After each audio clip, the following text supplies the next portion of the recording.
Bismillahirrahmanirrahim. Assalamualaikum warahmatullahi wabarakatuh. Alhamdulillah nahmaduhu wa nasta'inuhu wa nastahdihi wa nastaghfiruh. Wa na'udzu billahi min shururi anfusina wa min sayyiati a'malina. Man yahdihillahu fala mudhillalah wa man yudlil fala hadiyalah. Asyhadu an la ilaha illallah wahdahu la syarikalah. Wa asyhadu anna Muhammadan abduhu wa rasuluh. Allahumma salli wa sallim wa barik ala Muhammad wa ala alihi wa ashabihi wa man walah. Qala rabbi shrah li sadri wa yassir li amri wahlul 'uqdatam min lisani yafqahu qawli. Amma ba'd. Syukur kita kepada Allah Subhanahu wa taala, dengan izinnya juga, dengan rahmat, dengan barakah Allah Subhanahu wa taala, dapat kita berada di rumah Allah Taala ini dalam keadaan yang amat selesa pada malam ini. Saya kira tengok naik tangga pintu tutup, lain macam ini ni, lain macam ni. Tak. Bila bubuh ekor ni? Seminggu dah. Minggu lepas ada lagi kan. Alhamdulillah. Adalah barangkali penyumbang ini apa yang disebut oleh Allah Ta'ala, alladzina yunfiquna amwalahum ibtigha'a mardatillah. Mereka, orang-orang yang beriman ini, membelanjakan harta-harta mereka ibtigha'a, dalam keadaan mengharapkan mardatillah, mengharapkan redha Allah Ta'ala. Jadi apabila kita mari ke surau, mari ke balasah kita ni, alhamdulillah, rasa selesa sembahyang, ya. Padahal selama ini kita bekerja di dalam pejabat, ada aircon. Hak mana ada aircon tu lah. Hak panas tu panas juga, kan. Kerja dah bagus, tak ada aircon dah bagus tu. Ni, bawa kereta tak ada aircon, dah atas kereta ni. Kereta ada aircon. Mari surau panas. Jadi barangkali di sana ada perbandingan yang mengatakan bahawa malah di surau panah, mai rumah ada aircon, begini rumah ada aircon. Kadang-kadang saya sering kali terdetik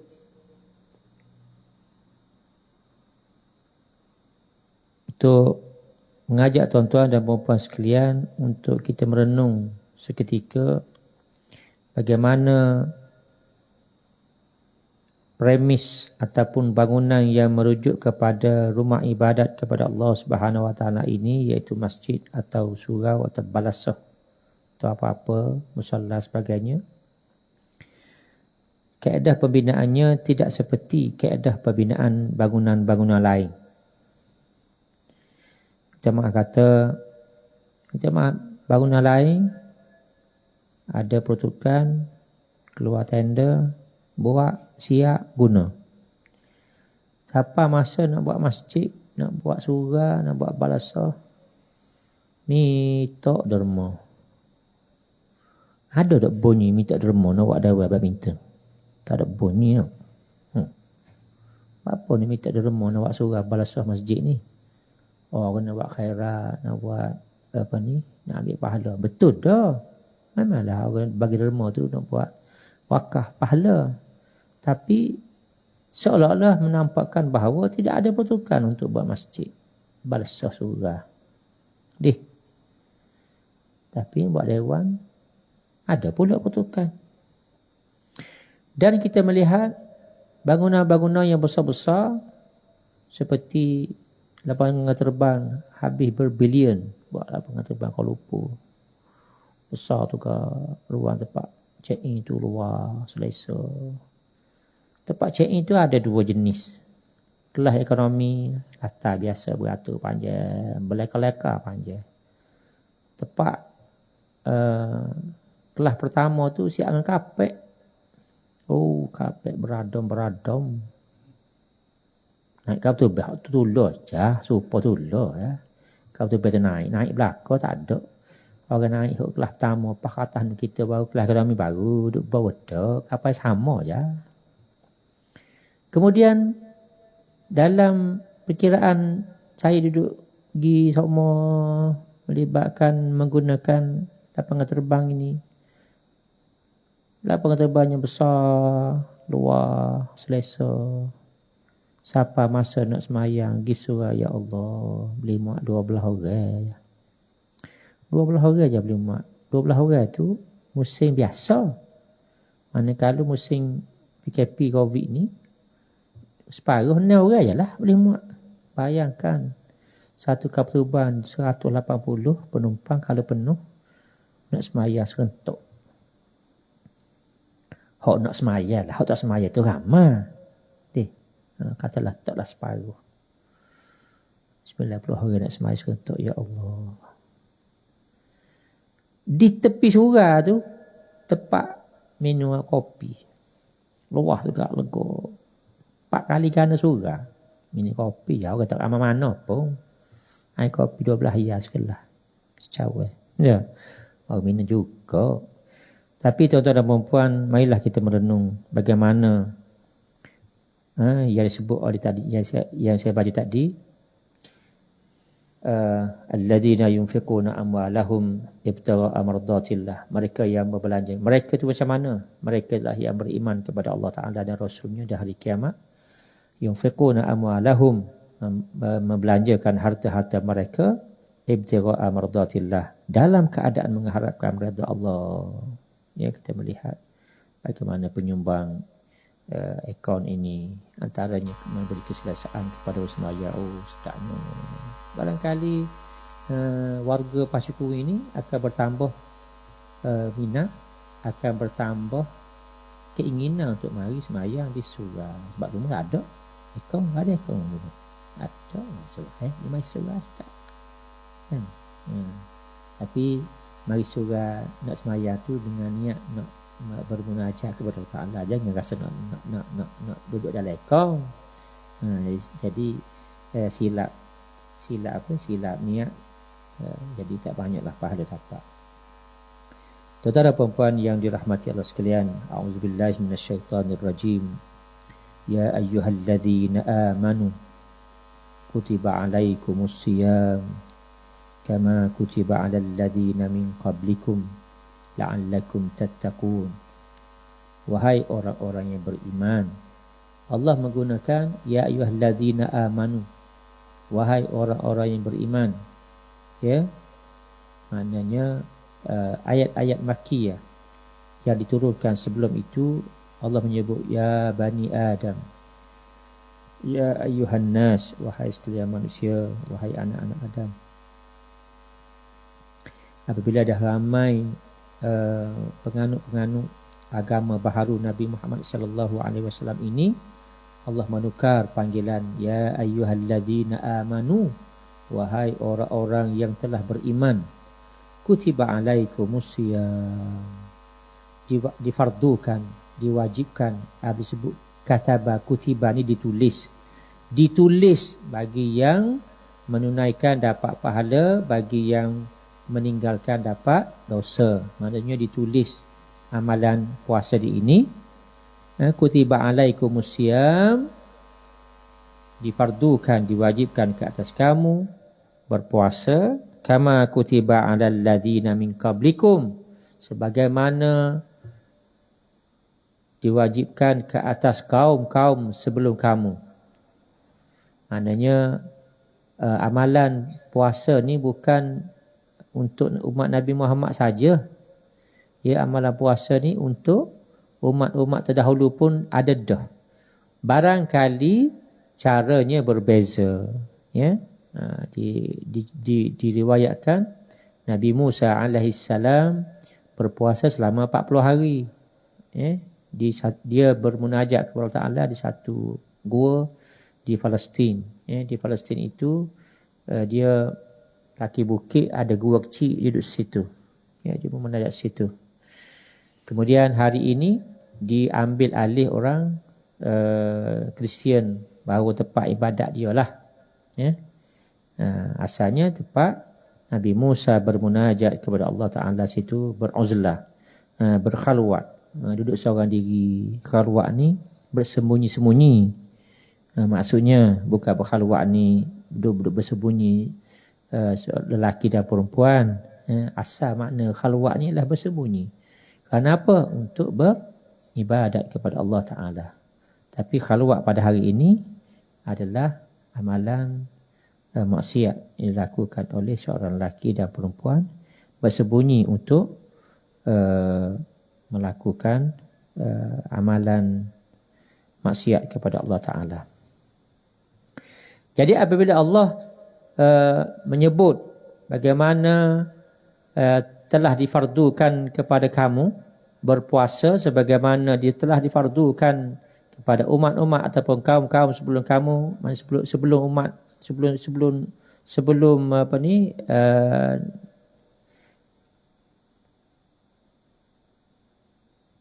pensyariatan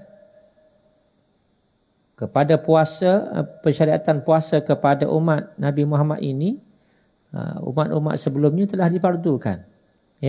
Kemudian Allah akhiri dengan la'allakum tattaqun. La'allakum tattaqun, mudah-mudahan kamu bertakwa. Mudah-mudahan kamu bertakwa. Kamu tu siapa? Allazina amanu, orang-orang yang beriman.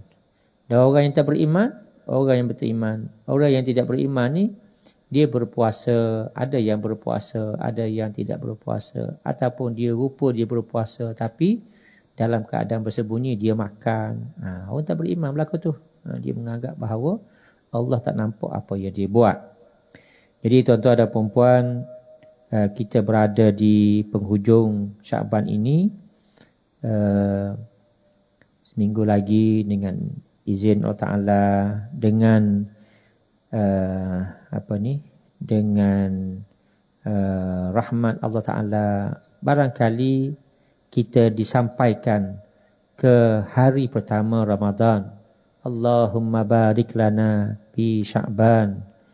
Ya Allah, berkatlah hati kami, berkatlah kami dalam bulan Sya'ban ini. Wa ballaghna Ramadan, dan sampaikanlah kami ke bulan Ramadan yang penuh dengan keberkatan, yang penuh dengan pahala, yang penuh dengan kebaikan amalannya.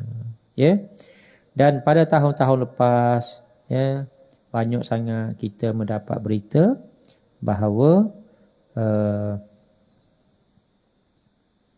sahabat-sahabat kita meninggal sehari sebelum Ramadan. Meninggal di pagi hari 1 Ramadan.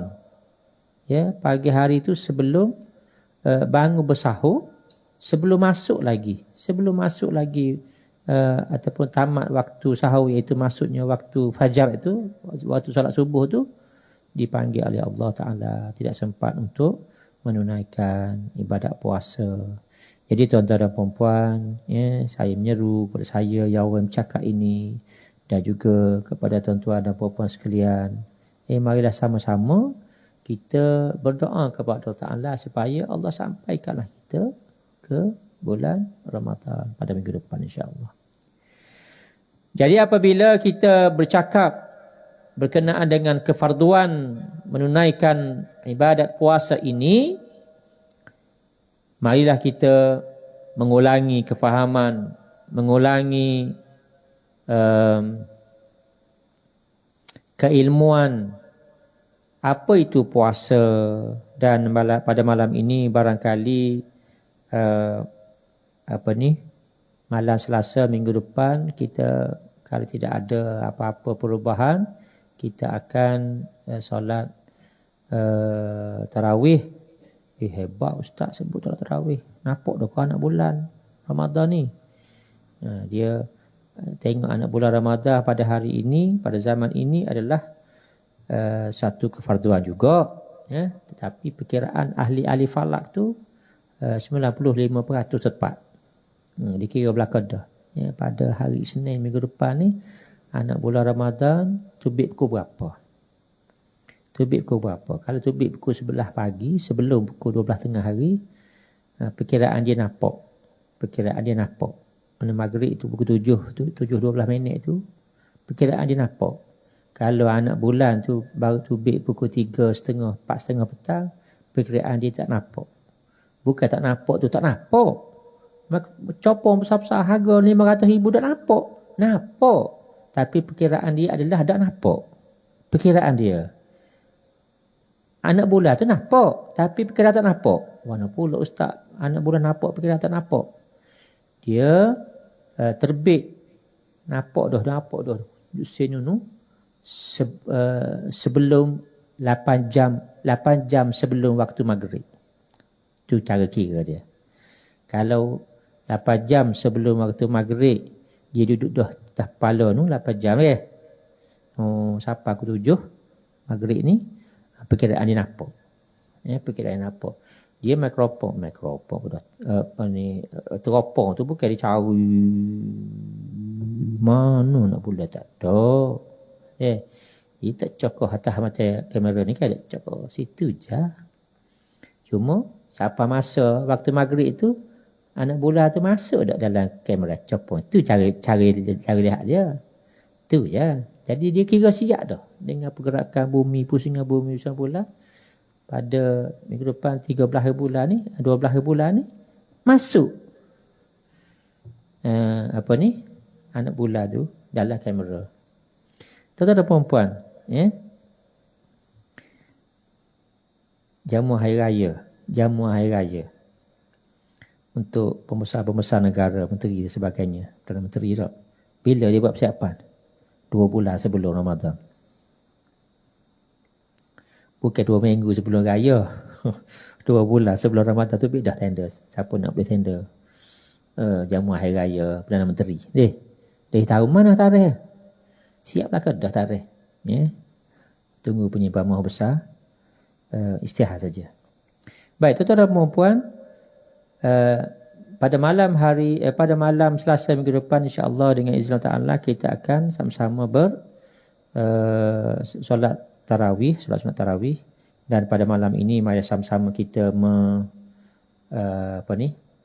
mengulang kaji sikit kefarduan ibadat puasa ini. Saya nak kupas berkenaan dengan hikmah kewajipan berpuasa. Tuan-tuan dan puan-puan sekalian, apabila kita merujuk hikmah kewajipan berpuasa ni, yang pertamanya banyak. Yang pertamanya tanda syukur kepada Allah Ta'ala. Tanda syukur kepada Allah Ta'ala. Apabila disebut dalam surah An-Nahl ayat 18. Wa in ta'uddu ni'matallah la tuhsuha. Kamu nak kira nikmat-nikmat Allah Ta'ala ni, tak boleh nak kira. Tak boleh nak kira. Yang disebut dalam ayat lain, disebut dalam kata-kata lain, ilmu ataupun nikmat Allah Ta'ala ni, ilmu, ada setengah kata ilmu Allah Ta'ala, setengah kata nikmat Allah Ta'ala, sekiranya diambil kayu-kayu di atas darat untuk buat pen, dan diambil air laut untuk jadikan dakwah, kayu-kayu atas darat untuk dibuat pen dan kertas, dan air laut untuk dibuat dakwah, ditulis nikmat Allah Ta'ala, ditulis ilmu Allah Ta'ala ni, tulis. Tebang balak buat kertas, buat pen, tebang balak buat kertas, buat pen, buat kertas, celup air laut buat dakwah. Nak tulis ni nikmat Allah Ta'ala ni. Nescaya habis pokok kayu-kayu atas darat, nescaya kering air laut. Tak habis lagi nak tulis nikmat Allah Ta'ala. Banyaknya nikmat Allah Ta'ala, ya, tuan-tuan dan puan-puan. Ada bangun pagi gicah bateri tuan body tu. Ada setengah tu bangun pagi, bateri ada suti lagi tak. Pergi mandi, masa subuh semua, balik nak pergi kerja pukul 8 dah molek penuh. Ada tak? Lepas mandi, cenggeng tiba-tiba. Apa tu? Cah bateri. Ada wajah senya. Boleh nisa, boleh nisa. Boleh telinga sah, boleh hidung sah. Ada cah bateri badan. Kita kena bersyukur banyak lah. Syukur banyak. Bahawasanya nikmat yang Allah anugerahkan kepada kita ni tak terhitung dan kita tak terbalas pun. Tak terbalas pun. Jadi dengan kita berpuasa tu, kita rasa, kan? Rasa, bila nikmat berpuasa? Hak sebenar-sebenarnya. Hak duk rasa hari. Bila nikmat berpuasa? Masa buka tu kan? Kan? Masa lapar Allah laparnya. Kalau budak sekolah lapar nak buka, aku 5:30 dah. Allah sikit lagi, sikit 2 jam dulu lagi. Allah lapar dah hari mula-mula biasanya dah. Allah kalau puas jerit berjebak ni, mau kata bukalah, buka suka tu ke nikmatnya makan, nikmatnya puasa. Sama juga dengan ekor ni, bila nikmat ekor? Ni kita puasa sejuk ni. Kita puasa nikmat dulu ni. Dah. Bila nikmat? Tapi masa api mampu. Kan? Api mampu. Allah mampu polok api. Buka tikak. Waktu puasa kau panas. Lah nyala api. Wow, suka buka ekor kata tikak buka ekor Allah sedap sejuknya. Tu bawa nikmat ekor. Ada orang rasa nikmat lapu? Tak ada. Kecuali ketika api mampu. Dan yang tempat kita ni alhamdulillah jaga benar api mampu dah. Jaga benar. Jaga benar api mampu. Dan zaman kecil dulu, orang muda-muda ni tak ada. Zaman kecil dulu saya zaman pelita. Tuan-tuan puak tak. Dalam pelita. Saya kapur saya terkira hebatlah, boleh beli. Ayah saya boleh beli generator. Mana duduk kat wakas sebuah jalan bubuh dalam jamban tu hanya dia derah muka sama wayang mari rumah ni malam-malam cerah sikit kan. Sebelum tu kan baca malam-malam, baca buat kerja sekolah pasal berita capek, pasal berita nak tidur malam sebelum tidur korek hidung kita tak hidung asap berita tu kita tak hidung. Tapi ada rasa suasana itu tak ada. Baik. Yang kedua, untuk mempraktikkan jujur dan amanah.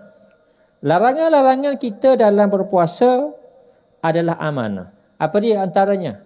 Tak boleh makan dan minum ataupun melakukan perkara-perkara yang membatalkan puasa. Hak nampak jelasnya makan minum lah.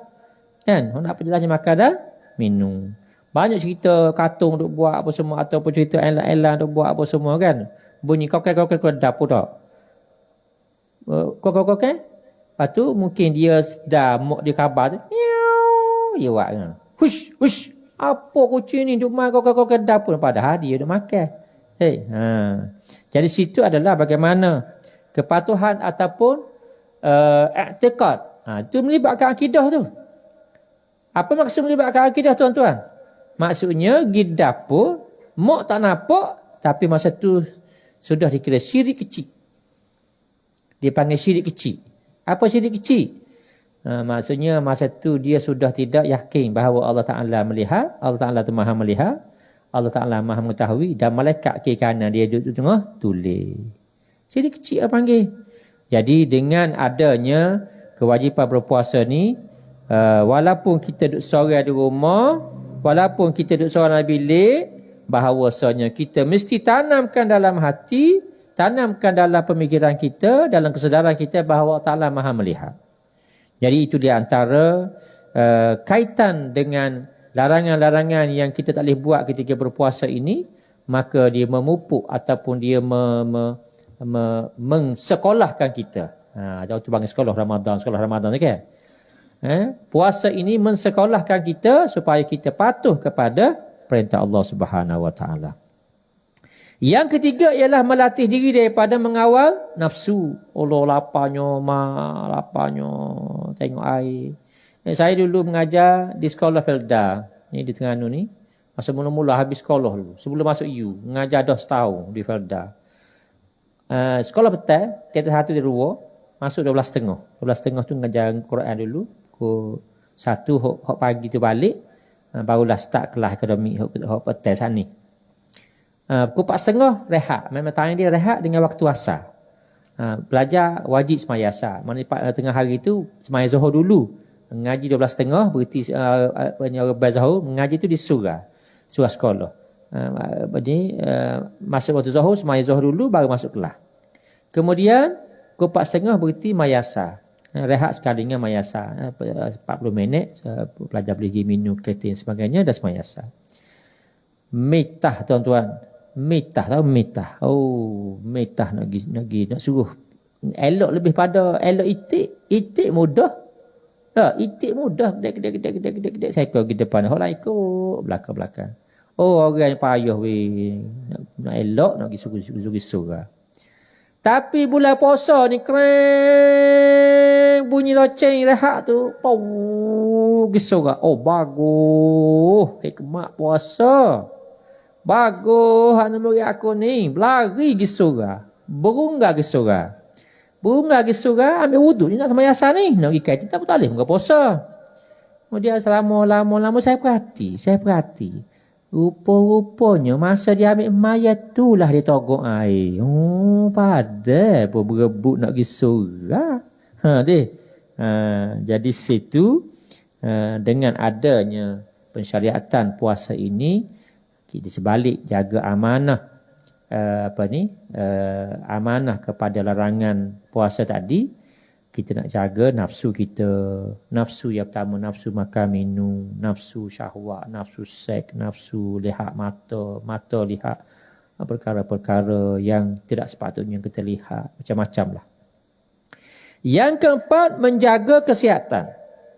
Doktor dan ahli perubatan selalu menasihatkan supaya jangan terlalu banyak makan dan minum kerana dia boleh menyebabkan penyakit. Segala-galanya penyakit badan kita berpunca daripada perut. Perut daripada makanan yang masuk tu. Apa saja makanan yang masuk, dia boleh membawa kepada penyakit dan juga manfaat dan juga mudarat. Tak semua makanan tu dia membawa mudarat, ada je memang banyak manfaat lah, memberi tenaga, memberi zat, kan. Tengok orang sakit, tak lalu makan, kau lama kau kurus, ngelah-ngelah tinggal kulit dengan tulang tu. Sebab apa tak ada zat? Sebab apa sebab apa dia tak makan? Sebab tak lalu nak makan. Sebab itulah masa sihat ni makanlah. Nak makanlah nasi, nak makan wah sate kau, nak makan wah hanggu kau, nak makan wah hepa kau, nak makan wah agung kau, nak makan wah hisai kau. Makanlah. Ni, dia siapa masuk tu ngak hospital tu. Putih mata, orang mari ni Pak Ngoh, mari sate ni. Tak situlah. Tak makan. Siapa je makan? Orang je nunggu tu je makannya. Kau nak ki? Orang ni mari wah hanggu, tak aja beli hanggu rumah. Oh, mari nak pergi hospital pula beli wah hanggu lah tangga tu. Dekat parking kereta jual wah hanggu dia. Beli. Pak Ngoh wah hanggu dia. Tak situ. Tak makan. Orang jenung sedap juga. Kenyau jenung. Kalau ayah Pak Ngoh ni sebulan ada hospital. Orang jenung tu bulat. Dia makan sedap. Tak aja mak ke wahang tak aja. Dia makan rumah wahnya muda, wahnya muda. Wah jambu belakang rumah tepi rumah. Tu pun capung kelak, capung bola. Tiba-tiba ayah masuk hospital boleh makan wahang. Oh, sedap juga. Jadi apabila saya pernah bersembang dengan orang Cina, pelajar saya Cina. Dia tahu puasa tak? Puasa Ustaz. Sebab apa puasa? Tapi puasa dia tu dalam keadaan puasa yang disebut puasa. Tapi dia tak bangun sahur pun. Dia tak bangun sahur. Maksud dia puasa tadi, dia makan pagi sebelum pergi kuliah pukul 8 tu. Dalam pukul 7 lebih dia makan. Lepas tu dia tak makan. Sehingga dia garik tak kan. Cuba tengok di kedai-kedai makan. Orang Cina dia suka makan antara pukul 6.30 pukul 8 tu. Waktu maghrib tu. Dan orang Cina dia tak makan tengah malam. Oh, budak-budak kita ni, budak-budak pelajar-pelajar UNIZA, UNT ni, lepas hisap pukul 10 mungkin main pusat. Lepas apa dia ambil main pukul 10, pukul 11? Sebab main pukul 8, pukul 9 ni mahal, sewa dewan. Per jam tu mahal. Jadi, mahal, kita ambil pukul 11. Pukul 11 habis pukul 12.30. Oh, habis 12.30, hotel tarik dulu, mi tom yang puluk, nasi goreng. Oh, sampai asrama pukul 1. Puluh pelah semua. Mandi pula. Dah mandi segar. Cerah mata. Pukul 3 tak nyerah lagi. Dah kena tadi. Esok kelas pukul 8. Kelas pukul 8 tak sapa. Lepas suku, lepas 20 baru gede mari. Assalamualaikum Ustaz. Maaf saya lambat. Apa lambat? Bangun lambat Ustaz. Apa bangun lambat? Tidur lambat. Pasal apa tidur lambat? Awak tahu tak? Ada satu tempat yang tidur sedap tak payah bangun-bangun. Tanya, mana Ustaz? Dalam kubur? Minggu depan pukul 8 penuh. Pukul 8 penuh. Saya tak marah mari lambat. Saya tanya gitu je. Apa mari lambat? Nak tidur sedap je dalam kubur. Tak payah bangun-bangun. Minggu depan siapa ke minggu ke-14 habis satu semester pukul 8 penuh. Pukul 8 penuh. Kan? Saya pernah buat kelas pukul 6 pagi. Attendance pukul 5.30 pagi sebelum azan subuh.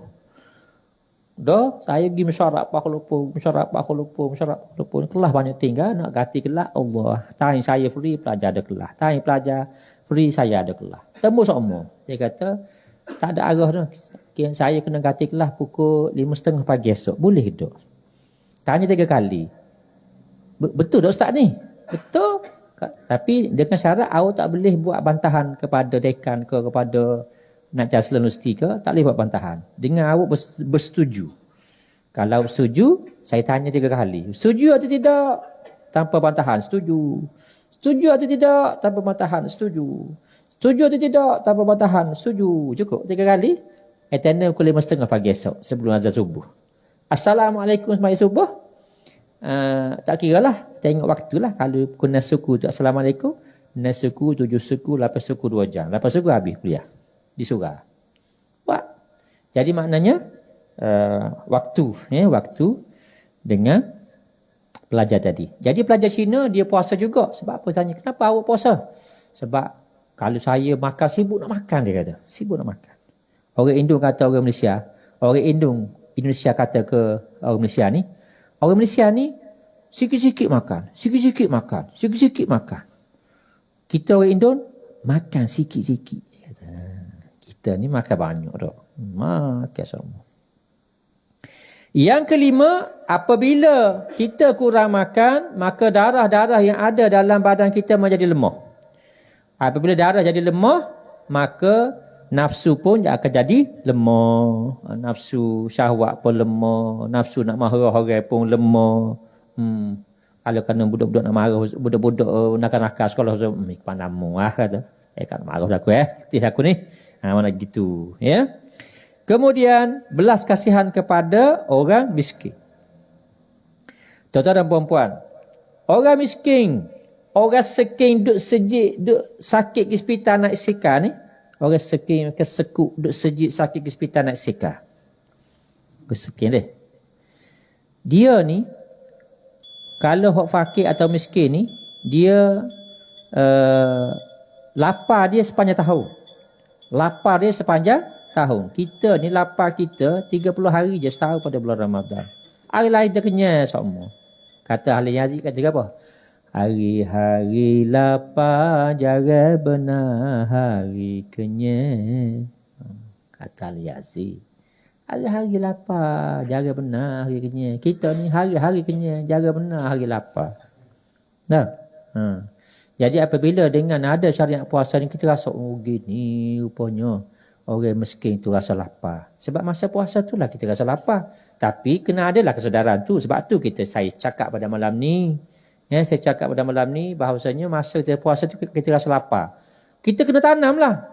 Gini rupanya lapar. Orang miskin hok lapar hari-hari. Hari-hari lapar jangan benar hari kenyang. Kita lapar 30 hari je setahun. Jadi sebab itulah. Adanya ulangan bulan Ramadan ini sekali setahun untuk membawa kita kepada ketaatan kepada Allah Subhanahu Wa Taala. Dengan kita puasa tu kita rasa lapar, kita meletakkan satu kesedaran bahawa inilah yang dirasai oleh orang-orang miskin. Dan apa tujuan dia? Tujuan dia kita kena rasa syukur lah. Syukur aku boleh makan. Syukur aku boleh makan. Orang miskin tu kadang-kadang saya makan tak. Kalau pergi hotel, kalau pergi mesyuarat semua banyaknya makanan.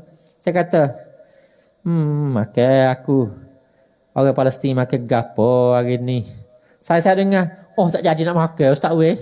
Ustaz kata gitu, jadi tak jadi nak makan. Sedih. Tak? Banyaknya makanan kita. Orang Palestin makan gedok tak hari ni. Kartun yang dilukis. Kartun. yang lukis oleh artis kartun ni.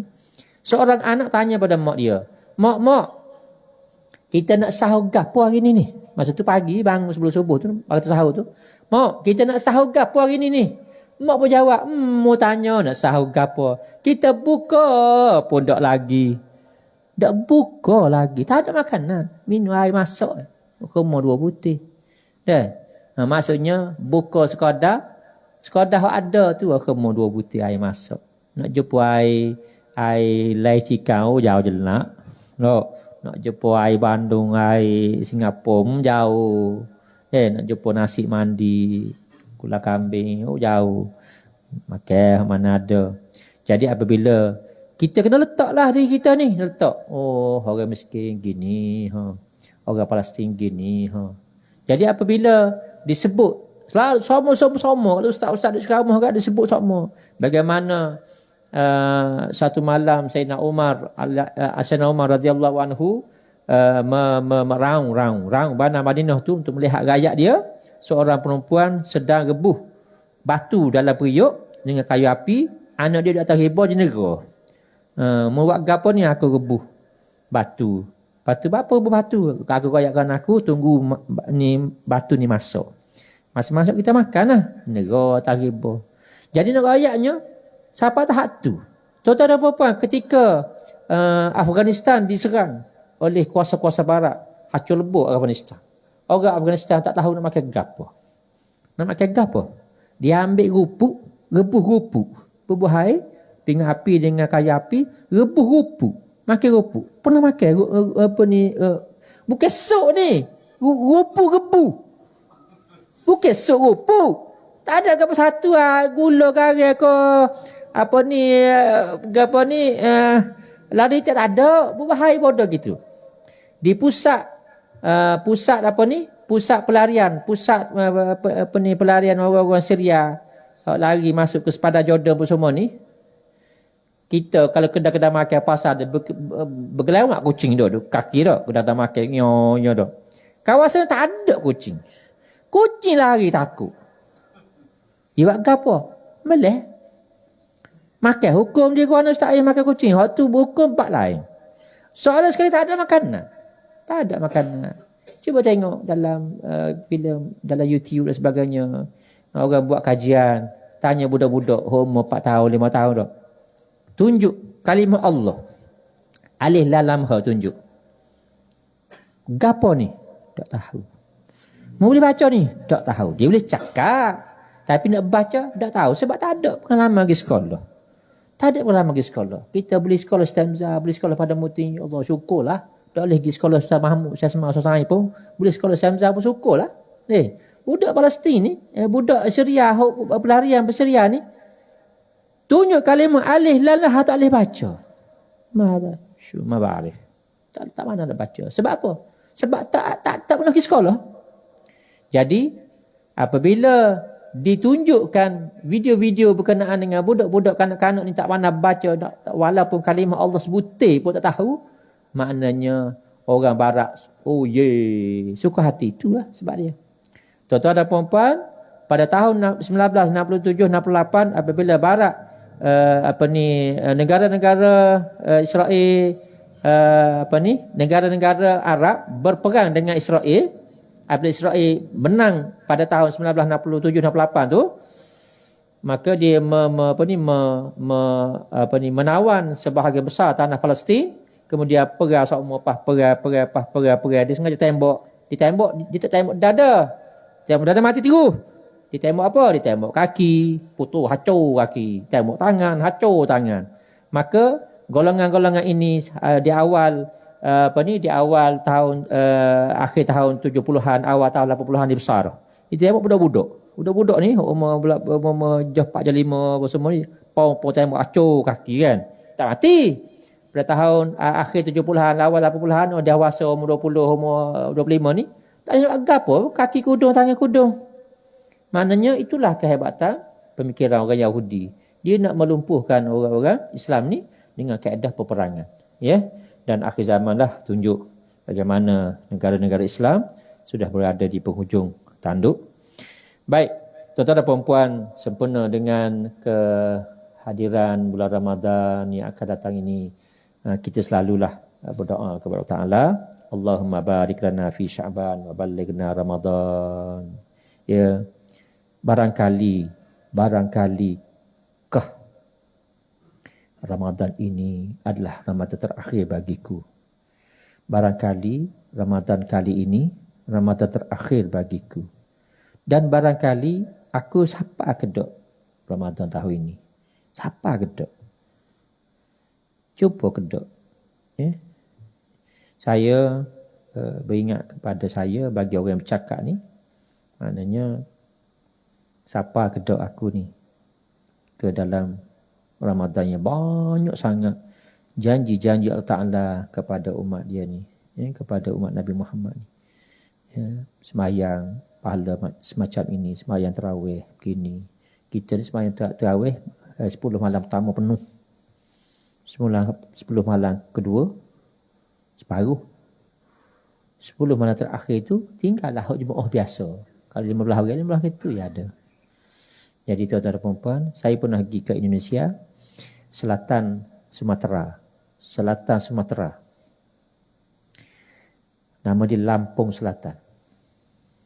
Ujung benua Pulau Sumatera tu lah. Sembahyang subuh tuan-tuan penuh seperti sembahyang Jumaat. Sembahyang subuh dia penuh seperti sembahyang Jumaat. Kampung tu. Ya Allah, tak jumpa kita ni Jumaat ya. Tak penuh. Jumpa duk menyepek. Bulan Covid ni duk menyepek. Oh, apalah kerajaan. Pak itu kan suka balik sembahyang apa semua. Aku nak sembahyang apa semua. Oh, suka sembahyang Jumaat. Ayat punya Bilal lah. Duduk tak lebih pada 20 hari aja masuk imam. Dah Bilal. Oh. Apabila kerajaan buka syarat-syarat SOP tu, tak mari juga. Tak mari pun. Duduk soal masa kerajaan kawal tak penuh kawasan masjid, dalam masjid. Ya, masa boleh semayang tak mari juga. Jadi dengan hikmah yang ada pada PKP kita pada tahun lepas tuan-tuan, setahun dengan hikmah tahun ingat ke habis lah tahun lepas 2020 21 pun duk main 350,000 tu. Daripada asal tak sampai 10,000 bulan 9 tahun lepas kan.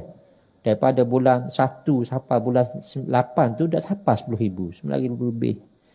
Oh, naik sekejap aja learning sampai 350,000 lebih. Beberapa bulan saja. Jadi di kesempatan yang ada pada malam ini tuan-tuan dan puan-puan, marilah sama-sama kita menanamkan kesedaran dalam diri kita, dalam kefahaman kita bahawasanya hikmah yang ada pada COVID ini merungkai segala-galanya, ya, merungkai segala-galanya, nak menggambarkan kita ni sedar atau tidak. Khabar ke tak Allah Ta'ala ni mewajibkan sembahyang, mewajibkan puasa. Oh, hok sembahyang, hok dak sembahyang. Kawan saya, seorang perempuan dan seorang lelaki, hok saya tahulah, cikgu ni dak sembahyang. Macam mana cikgu ni dak sembahyang? Macam mana nak dapat barakah kepada anak-anak? Cikgu dak sembahyang. Allah Akbar, nak mengajar tapi dia suruh anak ikut dia tak sembahyang. Jadi puasa pun begitu juga. Jadi marilah sama-sama kita meletakkan diri kita ni bahawa apa sahaja keadaan kita dalam PKP ke, dak PKP ke, maka syariat tetap syariat, kewajipan tetap wajib. Dan apabila kita rasa susah, mungkin kerja tak ada, mungkin sebelum ni kerja banyak, learning jadi sikit, sepatutnya sebelum ni kita boleh 100-200 hari, hari ni 30 hari pun boleh tentu, maka itulah hikmah pensyariatan puasa. Kita nak merasi orang yang miskin, orang yang yang tak ada makanan untuk makan hari-hari, nak buka puasa pun mengharapkan belasan orang. Maka dengan itu ya, diharapkan puasa ataupun Ramadan tahun ini menjadi satu titik kepada ingatan bagaimana Allah Subhanahu Wa Taala itu Maha Kuasa, Maha Besar, dan Muhammad itu adalah pesuruh Allah Subhanahu Wa Taala. Aku qouli hadza wa astaghfirullahal azim li wa lakum wa lisairil muslimin wal muslimat fastaghfiruhu fa yaghfirul mustaghfirin wa ya najat. Bismillahirrahmanirrahim. Alhamdulillah Rabbil Alamin. Wassalatu wassalamu ala Rasulillah Karim ala alihi wa ashabihi ajma'in. Allahumma barik lana fi syahri Ramadan. Allahumma anfa'na al-bala wal waba wal fahsya wal fitan wal mihan ma dhahara minha wa ma batan. Allahumma inna na'udzubika min al-barasi wal jununi wal judan wa min sayyi'il asqam. Bi rahmatika ya